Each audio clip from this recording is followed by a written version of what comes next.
Hello बच्चों, कैसे हो आप लोग। मैं आप सभी बच्चों का इंस्पायर एकेडमी बालाघाट के ऑनलाइन प्लेटफॉर्म में आप सभी बच्चों का स्वागत करती हूँ। तो बच्चों, आज हम देखने वाले हैं ओलेरीकल्चर। क्या देखने वाले हैं? ओलेरीकल्चर, जिसको हम क्या बोलते हैं? सब्जियों की खेती के नाम से भी जानते हैं ना। किसके? सब्जियों की खेती के नाम से भी जानते हैं। जैसे कि आपको स्लाइड में दिख रहा है बच्चों, ओलेरीकल्चर में हाँ क्या सब्जियों की खेती है ना। देखो कितने प्यारी प्यारी सब्जी मैंने आप लोगों के लिए लाई हूँ, है ना। तो सब्जी ओलेरीकल्चर किसके अंतर्गत बच्चों? सब्जियों की खेती। आप सभी लोगों को पता होगा कि ओलेरीकल्चर किसके अंतर्गत आता है। तो सब्जियों की खेती के अंतर्गत क्या आता है बच्चों? ओलेरीकल्चर आता है। तो इसके अंतर्गत एक प्रमुख सब्जी है ना, एक प्रमुख सब्जी है जिसको आज हम पढ़ने जा रहे हैं। तो उस प्रमुख सब्जी का नाम है क्या बच्चों? आलू, है ना। क्या है? आलू। क्या है सब्जी का नाम? आलू, है ना। तो आज हम किसको पढ़ने जाने वाले हैं? आज हम ओलेरीकल्चर सब्जी विज्ञान के अंतर्गत आज हम देखेंगे आलू का कल्टीवेशन, है ना। तो आलू के कल्टीवेशन में हम देखेंगे बच्चों, जिसको आलू के कल्टीवेशन में देखेंगे बच्चों हम लोग आलू के कल्टीवेशन में देखेंगे आलू का बॉटनिकल नेम, है ना। आलू का 2n नंबर, आलू का उत्पत्ति स्थान, आलू की फैमिली, ये सब आज हम देखेंगे। तो आलू का बॉटनिकल नेम क्या है बच्चों? सोलेनम ट्यूबरोसोम, है ना। क्या है? सोलेनम ट्यूबरोसोम इसके आलू का 2n नंबर है। इसी के साथ साथ बच्चों आलू की फैमिली की बात करें हम लोग, तो आलू की फैमिली क्या है? सोलेनेसी फैमिली से बिलोंग करता है। इसी के साथ बच्चों उसका उत्पत्ति स्थान और 2n नंबर की बात करते हैं, तो आलू का 2n नंबर है 48 और उत्पत्ति स्थान क्या है? दक्षिण अमेरिका या पेरू उसका उत्पत्ति स्थान है ना। आलू का उत्पत्ति स्थान क्या है? दक्षिण अमेरिका या पेरू क्या है? आलू का उत्पत्ति स्थान के रूप में जाना जाता है ना। तो आलू को हम लोग देखते हैं आलू पोटैटो के नाम से जिसको जानते हैं, जिसका वानस्पतिक नाम क्या है? सोलेनम ट्यूबरोसोम, है ना। क्या है? सोलेनम ट्यूबरोसोम की बात करते हैं। आलू का वानस्पतिक नाम सोलेनम ट्यूबरोसोम है। रिपीट करिए बच्चों आप भी, सोलेनम ट्यूबरोसोम है, जिसकी फैमिली क्या है? सोलेनेसी फैमिली से बिलोंग करता है। हम लोगों ने सब लोगों ने देखे थे, है ना। आलू, मिर्ची, बैगन, जिसका हम लोग क्या बना रहे थे? सब्जी बना रहे थे।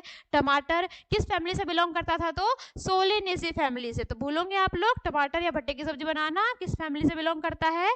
सोलेनेसी फैमिली से बिलोंग करता है। तो आलू की फैमिली क्या है बच्चों? सोलेनेसी फैमिली किसकी है? आलू की है।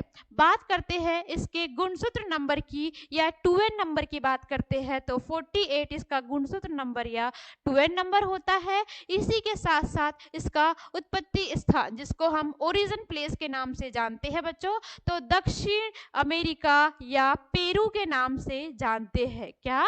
दक्षिण अमेरिका या पेरू के नाम से हम लोग इसे जानते हैं, है ना। आगे देखिए बच्चों, आलू के उपनाम की बात करते हैं। किसकी? आलू के उपनाम की बात करते हैं। किसके नाम से इन्हें जाना जाता है की बात करते। तो आलू के उपनाम में सबसे पहले क्या है? सब्जियों का दादा, है ना। सब्जियों का दादा, अपना दादा सुने थे अभी तक हमने, है ना। अपना दादा सुने थे अभी तक हमने सब्जियों का दादा देखे आज, है ना। तो सब्जियों के दादा के नाम से किसे जाना जाता है? तो आलू को सब्जियों का दादा के रूप में जाना जाता है। उसके बाद क्या? गरीबों का मित्र, है ना। गरीबों का मित्र के नाम से किसे जानेंगे हम लोग? आलू को जानेंगे। क्यों गरीबों का मित्र? कुछ नहीं रहा तो क्या बना दो? आलू बना दो, है ना। सबसे सस्ता क्या? आलू है। आलू का रेट हमेशा एक ही रहता है ना। तो गरीबों का मित्र क्या है? आलू है। इसी के बाद देखते हैं बच्चों क्या? सब्जियों का राजा, इसको हमने पहले भी देखे थे। सब्जियों का राजा क्या कहलाता है? आलू कहलाता है। इसी के साथ साथ मिट्टी का सेव किसे कहते हैं? आलू को कहते हैं। दुनिया की दूसरी रोटी, याद रखना बच्चों, दुनिया की दूसरी रोटी भी किसे कहते हैं? हम आलू को ही कहते हैं। दुनिया की दूसरी रोटी के नाम से किसे जानते हैं? तो दुनिया की दूसरी रोटी के नाम से भी हम आलू को जानते हैं। तो हमने क्या देखे सबसे पहले? किसका? सब्जियों का दादा। सब्जियों का दादा आलू, गरीबों का मित्र आलू, है ना। सब्जियों का राजा आलू, मिट्टी का सेव आलू, दुनिया की दूसरी रोटी आलू, है ना। तो आप लोग इसके नाम याद रखोगे बच्चों, इसके निकनेम या उपनाम के नाम से बोलेंगे। इसके नाम याद रखिए, इस किस किस नामों से आलू को जाना जाता है। अब बात आती है बच्चों आलू के बात आती है आलू के अंदर सुगंध की। किसकी? आलू के अंदर सुगंध की बात आती है। तो आलू के अंदर सुगंध की बात करते हैं बच्चों हम लोग। तो आलू के अंदर सुगंध किसके कारण होती है? तो आलू के अंदर सुगंध डाई मिथाइल पायरेजिन के कारण होती है। किस कारण होती है? डाई मिथाइल पायरेजिन के कारण क्या होती है? आलू के अंदर जो आती है सुगंध वो होती है डाई मिथाइल पायरेजिन के कारण वो सुगंध होती है। इसी के साथ साथ बच्चों आगे देखेंगे आलू हमारे देश में किसके द्वारा लाया गया था पूछेगा तो आलू हमारे देश में पुर्तगालियों द्वारा लाया गया था। आलू हमारे देश में किसके द्वारा लाया गया था? आलू हमारे देश में पुर्तगालियों द्वारा लाया गया था। इसके बाद बात करते हैं पोषक तत्वों की। तो आलू में क्या पाया जाता है? सभी को पता है कार्बोहाइड्रेट पाया जाता है ना, या स्टार्च के रूप में। तो उसे किस नाम से जानते हैं? तो कैरिना के नाम से जानते हैं। आलू के स्टार्च को किस नाम से जानते हैं? कैरिना के नाम से जाना जाता है। आलू में स्टार्च पाया जाता है ना, आलू में। तो उस स्टार्च को किस नाम से जानते हैं? तो उसको कैरिना के नाम से जाना जाता है। इसी के साथ साथ देखते बच्चों इसके प्रोटीन को किस नाम से जाना जाता है? तो इसके प्रोटीन को किस नाम से जाना जाता है? ट्रिप्लोकेना, ट्रिप्नोकेना, ल्यूसीन और आइसोयूसिन, है ना। आइसोयूसिन और ल्यूसीन इन सब कारण इन सबको किसके? उसके प्रोटीन के नाम से जाना जाता है। जो बोलेंगे आलू में प्रोटीन पाया जाता है उसे किस नाम से जाना जाता है? तो ट्रिप्नोकेन या ल्यूसीन या आइसोल्यूसिन के नाम से जाना जाता है। अब पूछे जाएगा कि आलू में हरा रंग किसके कारण होता है? तो सोलेनिन के कारण। आलू का हरा रंग, आलू का हरा रंग सोलेनिन के कारण होता है। किसकी बात कर रहे हैं हम लोग? आलू के हरे रंग की बात करें। आप लोगों ने देखा होगा मार्केट से आलू लाते हो आप लोग, या आप लोगों के घर में कभी आलू होते, तो आलू में क्या होता है? हरा रंग पाया जाता है। आप लोगों ने देखे होंगे। तो वो किसके कारण होता है पूछेगा तो वो सोलेनिन के कारण होता है। अब वो क्यों हो जाता है? जब मिट्टी में मिट्टी नहीं, जब आलू में मिट्टी चढ़ाने की क्रिया की जाती है ना। ये पूछता है कि मिट्टी चढ़ाने की क्रिया किसमें की जाती है? तो याद रखना बच्चों मिट्टी चढ़ाने की क्रिया किसमें की जाती है? यहां लिख लीजिए मिट्टी चढ़ाने की क्रिया, चढ़ाने की क्रिया आलू में की जाती है। मिट्टी चढ़ाने की क्रिया किसमें की जाती है? तो मिट्टी चढ़ाने की क्रिया आलू में की जाती है। और आलू में मिट्टी चढ़ाने की क्रिया की जाती है अगर किसी कारणवश वो मिट्टी फिसल जाए या आलू किसके संपर्क में आ जाए। जैसे कि हमने ये आलू की रो है हमारी, है ना। ये क्या है? आलू की रो है, हमने आलू लगाए है ना। एक आलू तो मिट्टी के अंदर है, परंतु एक आलू बच्चों मिट्टी के थोड़े से बाहर है ना। और यहाँ पर क्या है? सूरज दादा है ना। यहाँ पर क्या है? सूरज दादा है। इनकी किरणें जब इस पे पड़ जाएंगी, इस आलू के संपर्क में आ जाएंगी, तो इस संपर्क से क्या होगा? सोलेनिन की क्रिया हो जाएंगी। तो पूछेंगे कि सोलेनिन की क्रिया किससे होती है? तो सूर्य के प्रकाश से सूर्य का प्रकाश जब आलू पे पड़ जाता है तो क्या होता है? सोलेनिन की क्रिया होती है। और इसको कितना? 100 ग्राम से अधिक खाने पर, कितना? 100 ग्राम से अधिक खाने पर यह जहर का काम करता है। क्या सोलेनिन की बात किए थे या हरा आलू की बात किए थे, है ना। तो आप लोग याद रखिए 100 ग्राम से ज्यादा अगर हमने वो हरे आलू को खा लिया तो वो हमारा जहर का काम करेगा। तो याद रखना 100 ग्राम से ज्यादा हरा आलू नहीं खाना, नहीं तो कंजूसी में क्या करोगे? सब आलू को पका दोगे, है ना। तो 100 ग्राम ज्यादा उस हरे आलू की मात्रा नहीं होनी चाहिए। अगर 100 ग्राम से ज्यादा उस हरे आलू की मात्रा होती है तो क्या होता है बच्चों? वो जहर का काम करने लग जाता है ना। तो वो जहर बन जाता है। तो सोलेनिन किसके कारण हो रही थी? सोलेनिन क्रिया आलू में सूर्य के प्रकाश के कारण हो रही थी। सूर्य के प्रकाश के संपर्क में क्या आ रहा था? आलू आ रहा था। तो क्या हो रहा है? हमारा सोलेनिन की क्रिया हो रही थी, है ना। इसी के साथ साथ हमने देखे मिट्टी चढ़ाने की क्रिया किसमें की जाती है, तो मिट्टी चढ़ाने की क्रिया किसमें की जाती है बच्चों, आलू में मिट्टी चढ़ाने की क्रिया की जाती है, जिसको हम लोग आलू को ढकना भी बोल सकते हैं ना। उसके बाद अगर सोलिन क्रिया हुई तो आलू की क्वालिटी आप लेना चाहोगे कि ऐसा हरा आलू, बताओ नहीं लेना चाहोगे ना आप लोग भी ऐसा हरा आलू, तो उसकी क्वालिटी पे मतलब इफेक्ट पड़ेगा, तो वैसा आलू तो कोई लेना चाहेगा नहीं, है ना, तो नुकसान ही होगा। इसके बाद देखिए आलू और टमाटर के संकरण को प्रोमेटो कहते हैं, है ना। क्या आलू और टमाटर के संकरण को क्या कहते हैं बच्चों, आलू और टमाटर के संकरण को प्रोमेटो कहते हैं। आप लोगों को यहाँ डायग्राम में दिख रहा होगा आलू तथा टमाटर का संकरण प्रोमेटो। अब मैम आपने बता तो दिया, अगर मैं ये डायग्राम नहीं लगाती तो आप लोग कैसे समझते, तो देखो आलू तथा टमाटर के संकरण को क्या कहते हैं बच्चों, प्रोमेटो कहते हैं। आलू सॉरी यहाँ भट्टा है, इसकी जगह आलू रहता है, ये भट्टा है, यहाँ पर आलू रहेगा, है ना, नीचे यहाँ पर भट्टा आलू इसके साथ ही लगा है। ये बच्चों स्लाइड थोड़ी ये डायग्राम गलत है, यहाँ पर ये टमाटर लगा है, टमाटर के साथ यहाँ पर नीचे टमाटर की जड़ों में अगर आलू लगेगा तो वो प्रोमेटो कहते हैं। तो आलू तथा किसके, आलू तथा टमाटर के संकरण को क्या कहते हैं, प्रोमेटो कहते हैं ना। उसके बाद देख लीजिए आगे, टमाटर के ढेर लगाने को क्या कहते हैं ना, सॉरी आलू के ढेर लगाने को क्या कहते हैं, तो आलू के कटाई के बाद जो ढेर लगाने की क्रिया होती है, जैसे आलू की कटाई कर दी है आप लोगों ने, आलू की कटाई हो गई, उसके बाद आलू के ढेर लगाने की क्रिया को क्या कहते हैं, हिपिंग के नाम से जानते हैं। आलू को कटाई के बाद ढेर लगाने की क्रिया क्या कहलाती है बच्चों, हिपिंग कहलाती है ना। तो अगर आपको कोई पूछे आलू का ढेर क्या कहलाता है, तो यह आपको पूछे एग्जाम में आलू के कटाई के बाद ढेर लगाने की क्रिया क्या कहलाती है, तो हिपिंग कहलाती है। आलू की फसल लगाने के बाद कितने दिन बाद कंद का निर्माण होता है पूछेंगे, तो आलू की कंद लगाने के आलू का पौधा होने के बाद 40 दिन बाद क्या होता है, कंद का निर्माण होना प्रारंभ होता है। कितने दिन बाद बच्चों, 40 दिन बाद, है ना।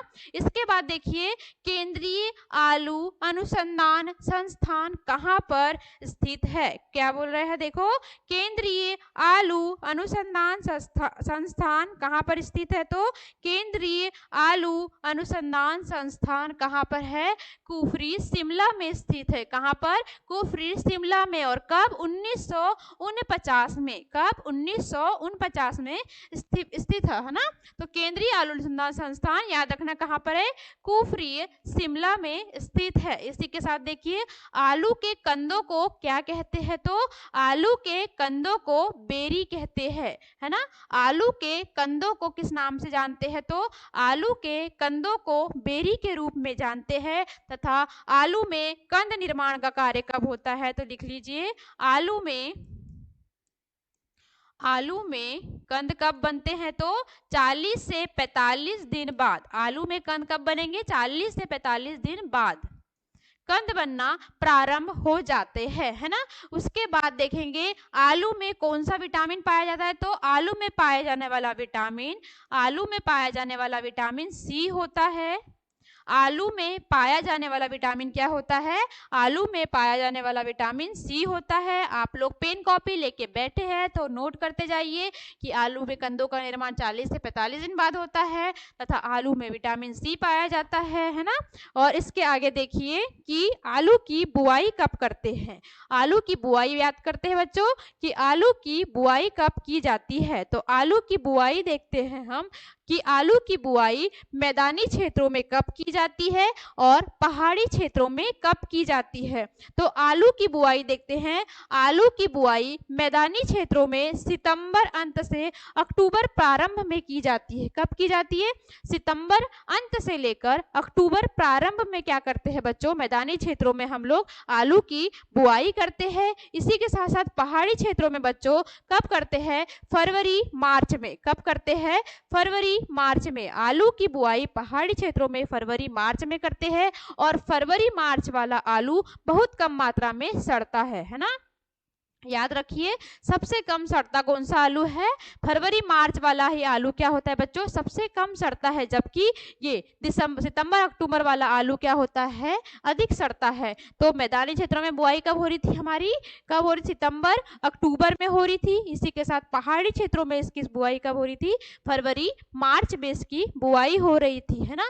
अब जलवायु की बात करते हैं कि आलू के लिए कैसी जलवायु उपयुक्त होती? तो आलू के लिए उष्ण कटिबंधीय, है ना, उष्ण जलवायु की आवश्यकता होती है। आलू के लिए उष्ण जलवायु की आवश्यकता होती है। इसी के साथ साथ देखेंगे बच्चे हम लोग कि आलू के लिए उपयुक्त तापमान क्या होता है? तो 20 से 30 डिग्री सेल्सियस तापमान आलू के लिए उपयुक्त होता है। कितना? 20 से 30 डिग्री सेल्सियस तापमान आलू के लिए क्या होता है बच्चों? उपयुक्त होता है। और आलू एकमात्र ऐसी फसल है जिसको हम लोग उद्यान और क्या, सस्य विज्ञान तथा उद्यान विज्ञान दोनों में रिसर्च किया जाता है ना। किस किस में? सस्य विज्ञान तथा उद्यान विज्ञान दोनों में रिसर्च फील्ड में क्या करते हैं? आलू को हम लोग क्या करते हैं? रिसर्च करते हैं, क्योंकि आलू हम लोगों ने पढ़े थे कैसी फसल है? आलू एक नगदी फसल है के रूप में भी हम लोगों ने पढ़े थे, है ना। याद रखना बच्चों ये वाली बात। उसके बाद बात आती है कंद निर्माण के लिए टेम्परेचर की, है ना। जब आलू का कंद कितने दिन में बन रहा था? 40 से 45 दिन में बन रहा था। तो आलू के कंद निर्माण के लिए टेम्परेचर 18 से 20 डिग्री सेल्सियस, कितना? 18 से 20 डिग्री सेल्सियस आलू के कंद निर्माण के समय इसका टेम्परेचर लगता है या उपयुक्त होता है। आलू के कंद निर्माण में 18 से 20 डिग्री सेल्सियस तापमान उपयुक्त होता है। तथा आलू की खेती क्षारीय मृदा को छोड़कर, है ना, आलू की खेती क्षारीय मृदा को छोड़कर क्या होता है? सभी उसमें की जाती है। क्षारीय भूमि को छोड़कर सभी में क्या करते हैं हम लोग? आलू की खेती करते हैं। अगर पूछा कि आलू की खेती किस मिट्टी में किया जाता है, तो क्षारीय मृदा को छोड़कर आलू की खेती सभी मृदा में की जाती है। आलू के लिए सिंचाई, तो 7 से 9 सिंचाई आलू के लिए उपयुक्त होती है। इसके बाद देखते हैं आलू की खुदाई, है ना। आलू की खुदाई करते हैं, आप सभी लोगों को पता है। तो आलू की खुदाई कब करते हैं? पत्तियों की कटाई के बाद, है ना। पत्तियों को पहले क्या करेंगे? कटाई कर देंगे। उसके बाद पत्तियों कटाई के बाद क्या करेंगे? आलू की खुदाई करेंगे। खुदाई के समय तापमान कितना होना चाहिए? तो खुदाई के समय तापमान 30 डिग्री सेल्सियस होना चाहिए। इससे अधिक टेम्परेचर खुदाई के समय नहीं होना चाहिए, है ना। तो आलू की खुदाई के समय टेम्परेचर 30 डिग्री सेल्सियस होना चाहिए। इससे अधिक तापमान क्या? आलू के खुदाई के समय नहीं होना चाहिए। इसके बाद देखिए भंडारण में तापमान, आलू का जब हम लोग भंडारण करते हैं तो उसकी में तापमान कितना होना चाहिए? तो आलू में जब भंडारण करते हैं तो उसके लिए तापमान कितना होना चाहिए? 3 से 5 डिग्री सेल्सियस उसके लिए तापमान होना चाहिए, है ना। कितना होना चाहिए? 3 से 5 डिग्री सेल्सियस आलू की भंडारण में तापमान होना चाहिए। फिर से बोलिए बच्चों, आलू के तापमान की बात करते हैं तो आलू के तापमान कितना? 3 से 5 डिग्री, कितना तापमान? 3 से 5 डिग्री सेल्सियस तापमान की आवश्यकता होती है। उसके बाद बात करते हैं हम लोग बीज दर की। आलू के लिए कितनी बीज दर लगती है? तो आलू के लिए बीज दर की बात करते हैं बच्चों। तो आलू के लिए बीज दर देखते हैं हम लोग कि आलू के लिए बीज दर की बात करते हैं तो 3 से 5 सेंटीमीटर व्यास के 15 से 20 क्विंटल कंद, कितने? 15 से 20 क्विंटल कंद की आवश्यकता होती है। तथा 6 से 8 क्विंटल टुकड़े, कितने? 100 से 150 ग्राम बीज के लिए आवश्यकता होती है। कितने बात करते हैं? 3.5 सेंटीमीटर व्यास के आलू के कितने कुंटल में लगा सकते हैं हम लोग? 15 से 20 कुंटल कंद की आवश्यकता होगी। तथा उसी के बाद 6 से 8 कुंटल की बात करते हैं, किसमें? टुकड़ों में बात करेंगे, है ना। फिर ये बात आ जाती है बीज के लिए, है ना। ये बात किसकी आ जाती है? बीज के लिए बात आ जाती है कि अगर हम आलू से बीज की सोइंग कर रहे हैं ना, आलू से बीज की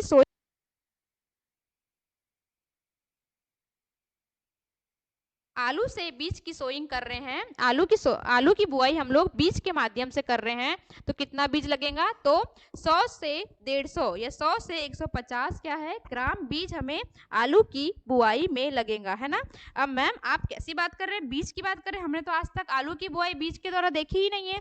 तो बच्चों इसको हम आगे पढ़ेंगे, जिसको हम लोग सत्य आलू बीज के नाम से, ट्रू पोटैटो सीड के नाम से भी जानते हैं। आगे हम इसे देखेंगे ट्रू पोटैटो सीड क्या होता है ना, और पुष्कर नाथ जी ने दिया था, तो हम इसको आगे देखेंगे। अभी हम लोग क्या देख रहे हैं, बीज के बारे में बात कर रहे हैं कि बीज दर कितनी होनी चाहिए।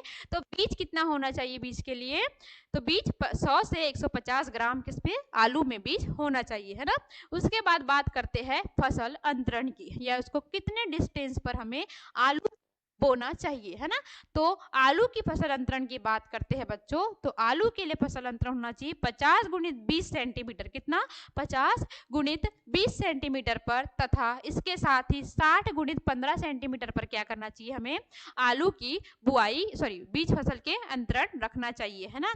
इसके बाद एनपीके की बात करते हैं, तो एनपीके कितना देना चाहिए, एन 150, पी 80 तथा के कितना देना चाहिए, 80 देना चाहिए। एनपीके कितना, 150, 80, 80 क्या देना चाहिए हमें, एनपीके की मात्रा देना चाहिए प्रति हेक्टेयर, है ना। उसके बाद देखते हैं आलू की वैरायटी की बात करते हैं। आलू की वैरायटी की बात करते हैं, तो आलू की वैरायटी अगेती किस्म की बात करते हैं, है ना। आलू की अगेती किस्म की बात करते हैं। आलू की किस्म की बात आई बच्चों, तो हमेशा याद रखना, अगर आपको नॉर्मल आलू पूछेगा कि निम्नलिखित में से आलू की किस्म है, अगर आपको जहां भी क्या दिखे, कुफरी दिखे, है ना, जहां भी आप लोगों को कुफरी दिखे, तो आप लोग धड़ से किसको लगा देंगे, आप लोग सीधे लगाना कि कुफरी दिखी मतलब आलू की वैरायटी है ना। जहां भी आपको कुफरी दिखे वहां पर लगा दीजिएगा कि ये किसकी वैरायटी है, आलू की वैरायटी है ना। तो किसमें देखिए, अगेती किसमें देखिए, कुफरी चंद्रमुखी, है ना, क्या है, कुफरी चंद्रमुखी, कुफरी चंद्रमुखी। आगे देखिए कुफरी बहार, कुफरी नवतेज, कुफरी, ये कुफरी है ना, ये फ है, एक सारी जगह क लिखा है बच्चों, सॉरी, पर ये फ है ना, कुकरी नहीं है, कुफरी है, ये फ है, कुफरी, ये कुफरी है ना। तो बच्चों याद रखिए कुफरी कुफरी है, ये देखिए सारी जगह गलत लिखा है, ये इसको ठीक कर लीजिएगा, ये कुफरी है ना, कुफरी है, फ है, ये क की जगह फ कर लीजिएगा, ये फ है ना। तो देख लीजिए कुफरी चंद्रमुखी, कुफरी बहार और कुफरी नवतेज, कुफरी जीवन, इसी के साथ साथ कुफरी अलंकार, ये कैसी किस्में है, आलू की अगेती किस्में है ना। आलू की अगेती किस्मों के नाम से किसे जाना जाता है, कुफरी चंद्रमुखी को जाना जाता है, कुफरी बहार को जाना जाता है, कुफरी अलंकार को जाना जाता है, कुफरी जीवन को तथा कुफरी नवतेज को आलू की अगेती किस्मों के रूप में जाना जाता है। अब बात आती है आलू की मध्य किस्में की, किसकी, आलू की मध्य किस्में की, जिसमें कुफरी ज्योति, कुफरी बादशाह, कुफरी चमत्कार और कुफरी शीतमान, है ना। सो कुफरी शीतमान ठंडे प्रदेशों को लगाने वाली जाती है ना, ठंडे प्रदेश जहां होते हैं वहां पर इस वैरायटी को लगाया जाता है, और कुफरी शीतमान, है ना। उसके बाद बात आती है बच्चों पछेती किस्म की, है ना, लेट वाली पछेती किस्म की बात आती है, तो कुफरी देवा, कुफरी सिंदूरी, कुफरी किसान और कुफरी नवीन इसकी पछेती किस्म की बुआई के लिए वैरायटी है। इसी के बाद टीपीएस, जिसको मैं बोल रही थी ट्रू पोटैटो सीड, है ना, सत्य आलू बीज की बात कर रहे थे हम लोगों ने, है ना, जिसने पुष्कर नाथ ने दिया था, उसकी बात कर रहे थे। टीपीएस की बात करेंगे अभी हम आगे, उसके पहले टीपीएस की वैरायटी देख लेते हैं कौन कौन सी है। सत्य आलू बीज के लिए HTPSC 3, HPSI 13, HPPS 3 इसकी प्रमुख वैरायटी है, किसकी, सत्य आलू बीज, ट्रू पोटैटो सीड की प्रमुख वैरायटी है। अब उपज की बात करते हैं तो 150 से 200 इसकी उपज होती है प्रति कुंटल, है ना। सबसे ज्यादा पछेती उपज देती है ना, पछेती में उपज होती है, अगेती में क्या होती है, कम उपज होती है। इसकी पछेती वाली जो किस्में हैं इसमें अधिक उपज होती है, अगेती वाली वैरायटियां कम उपज देती है। इसी के बाद देखिए विशेष किस्म की बात करते हैं बच्चों, तो विशेष किस्म में देखिए ये कुफरी है बच्चों, है ना, ये गलत है, ये कुफरी है, कुफरी, है ना, ऐसा कुफरी, ऐसा कुफरी। तो कुफरी शीतमान जो कोहरे व पाले के लिए है, कुफरी स्वर्णा नेमेटोड के लिए प्रतिरोधी है, कुफरी गिरिराज पहाड़ी क्षेत्रों के लिए है। और आलू की किस्म कौन सी, याद रखना, अप टू डेट। कौन सी किस्म बच्चों, अप टू डेट, जो कि भारत में बहुत अधिक प्रचलित है। आलू की विशेष किस्म जो कि क्या नाम है, अप टू डेट, जो कि भारत में बहुत ही क्या है, प्रचलित है। कौन सी किस्म भारत में प्रचलित है, तो आलू की अप टू डेट किस्म है जो किसके लिए प्रचलित है, भारत में प्रचलित है। और कुफरी चिप्सोना है ना, इसके लिए चिप्स बनाने के लिए प्रमुख किस्म है। लिख लेना, कुफरी चिप्सोना, चिप्सोना किसके लिए, चिप्स बनाने के लिए।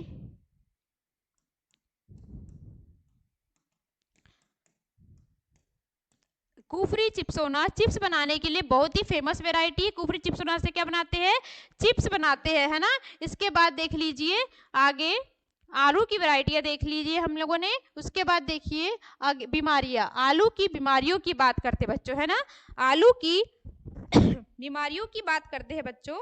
आलू की बीमारी, पहली बीमारी देख लीजिए, हमारी पहली बीमारी है, क्या है ये हमारी पहली बीमारी, अगेती अगमारी, है ना। पहली बीमारी क्या है हमारी, अगेती अगमारी बीमारी, है ना। पहली बीमारी हमारी देखिए अर्ली ब्लाइट के नाम से जिसे जानते हैं, अगेती अगमारी को जिसे जानते हैं, अगेती अगमारी की बात करते हैं बच्चों हम लोग। तो आलू की यह बीमारी क्या है, इसका कारक क्या है, अल्टरनेरिया सोलेनाया, है ना, सोलेनाया, अल्टरनेरिया सोलेनाया, जो किससे होती बच्चों, फफूंद से होती है। अल्टरनेरिया सोलेनाया कौन सी बीमारी है, आलू की बीमारी है, जो किससे होती है बच्चों, फफूंद से होती है। उसी के बाद बात आती बच्चों किसकी, पछेती अगमारी की, है ना। किसकी बात आती है, पछेती अगमारी की, जिसे आयरलैंड अकाल, है ना,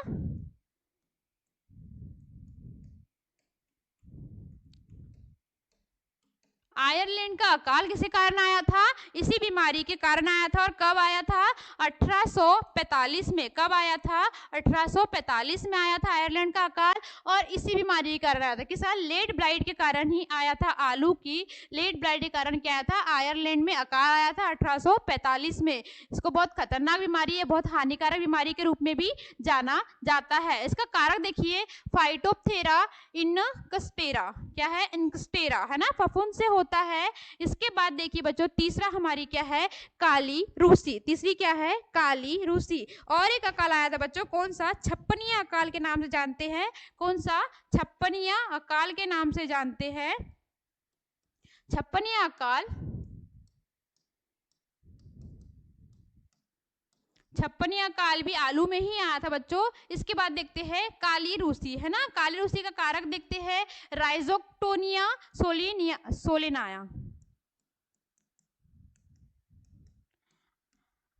राइजोक्टोनिया सोलेनाय, जिससे किससे हो रहा है बच्चों, ये फफूंद से हो रहा है। इसके बाद देखते हैं शुष्क विगलन, ड्राई रूट देखते हैं, कारक देखते हैं फ्यूजोरियम पेरुलियम, क्या होता है, फ्यूजोरियम, इसका कारक क्या है, फ्यूजोरियम पेरुलियम, जो किससे हो रहा है बच्चों, फफूंद से हो रहा है। इसी के बाद चारकोल रॉट और वॉल्ट फफूंद से ही हो रहा है।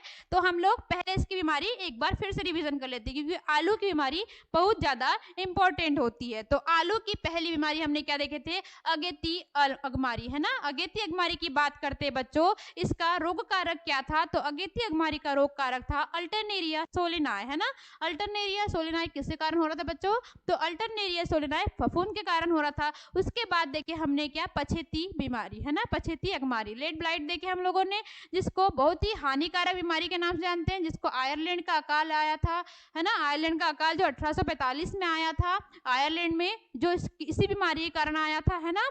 और ये किसके कारण होती है, तो फाइटोप्थेरा इनकस्पेरस, है ना, फफूंद द्वारा होती है। इसके बाद काली रूसी देखे हम लोगों ने, है ना। उसके बाद क्या देखे, शुष्क विगलन देखे। उसके बाद हमने चारकोल रॉड देखे, है ना, आलू की बीमारी में चारकोल रॉड देखे। उसके बाद वॉल्ट देखे, जो किससे हो रहा था, फफूंद से हो रहा था। चारकोल रॉड देखे बच्चों, जो किससे हो रहा था, फफूंद से हो रहा था। उसके बाद ब्राउन रॉड देखे, जो किससे हो रहा था, जीवाणु से हो रहा था। स्केप, जो किससे हो रहा था, जीवाणु से ही हो रहा था। इसके बाद देखिए बच्चों, इसके बाद किसकी बात करते हैं हम, सत्य आलू बीज की बात करते हैं ना, ट्रू पोटैटो सीड की बात करते हैं। किसकी बात करेंगे, सत्य आलू बीज, या जिसको बोलते हैं ट्रू पोटैटो सीड की बात करते हैं, टीपीएस के नाम से जानते हैं, है ना, या टीपीएस के नाम से जानते हैं। तो इसका विकास किसने किया था, तो मैंने आपको बताई थोड़ी देर पहले, डॉक्टर पुष्कर नाथ ने ट्रू पोटैटो सीड का विकास किया था। तब पहली बार भारत में रामानुजन ने प्राप्त किया। तथा विश्व में की बात करते हैं, बच्चों, एक सेकेंड रुक जाइए, विश्व गलत लिखा है, विश्व की बात करते हैं बच्चों। विश्व में सर्वप्रथम किसने दिया, तो टीपीएस डॉक्टर कलाम के द्वारा प्राप्त किया गया था, है ना। विश्व में टीपीएस किसने दिया था, डॉक्टर कलाम की बात ने दिया था। तथा इसमें प्रति हेक्टेयर बीज कितने लग रहे थे, तो 100 ग्राम से लेकर 150 ग्राम इसमें प्रति हेक्टेयर बीज लग रहे थे। तथा टीपीएस में इसका टेम्परेचर 18 से 20 डिग्री सेल्सियस तापमान पर 0.5 गहराई में नर्सरी में क्या करते हैं, बोया जाता है। ये पौधे नर्सरी में 20 से 25 दिन में तैयार हो जाते हैं। टीपीएस से प्लांट तैयार कर रहे हैं जिसको हम लोग, तो वो प्लांट कितने दिन में तैयार हो रहे हैं नर्सरी में, 20 से 25 दिन में वो प्लांट क्या हो रहे हैं बच्चों, वो प्लांट तैयार हो रहे। कौन से प्लांट, टीपीएस के आलू तैयार करने वाले प्लांट की बात कर रहे हैं हम लोग, है ना। क्या इसके आगे देखिए, हम लोगों ने आज क्या क्या देखे बच्चों, हम लोगों ने देखे आज आलू के बारे में देखे, है ना। तो आलू का बॉटनिकल नेम देखे जिसका नाम ओलेरीकल्चर के अंतर्गत हम लोगों ने आलू देखे। आलू का बॉटनिकल नेम हम लोगों ने देखे बच्चों कि आलू का, पोटैटो का बॉटनिकल नेम क्या था, सोलेनम ट्यूबरोसोम, जिसका कुल क्या था, सोलेनेसी था, 2n नंबर 48 था। दक्षिण अमेरिका पेरू इसका उत्पत्ति स्थान था, है ना। और उपनाम की बात करते हैं, गरीबों का दादा, है ना, सब्जियों का मित्र, गरीबों का मित्र, सब्जियों का राजा, मिट्टी का सेविया, दुनिया की दूसरी रोटी के नाम से हम किसे जान रहे थे, हम लोग आलू को जान रहे थे, है ना। आलू में सुगंध डाइमिथाइल पायरेड्रीन के कारण होती है। हमारे देश में आलू किसके द्वारा लाया गया है, तो पुर्तगालियों द्वारा हमारे देश में आलू लाया गया है। पोषक तत्व में कार्बोहाइड्रेट, स्टार्च में कैरीना नाम से जान रहे थे, है ना, और प्रोटीन को नामों से जान रहे थे। आलू तथा टमाटर का संकरण क्या होता है, प्रोमेटो कहला रहा था। यहाँ बैगन भी है बच्चों, नीचे क्या होंगे, आलू लगेंगे।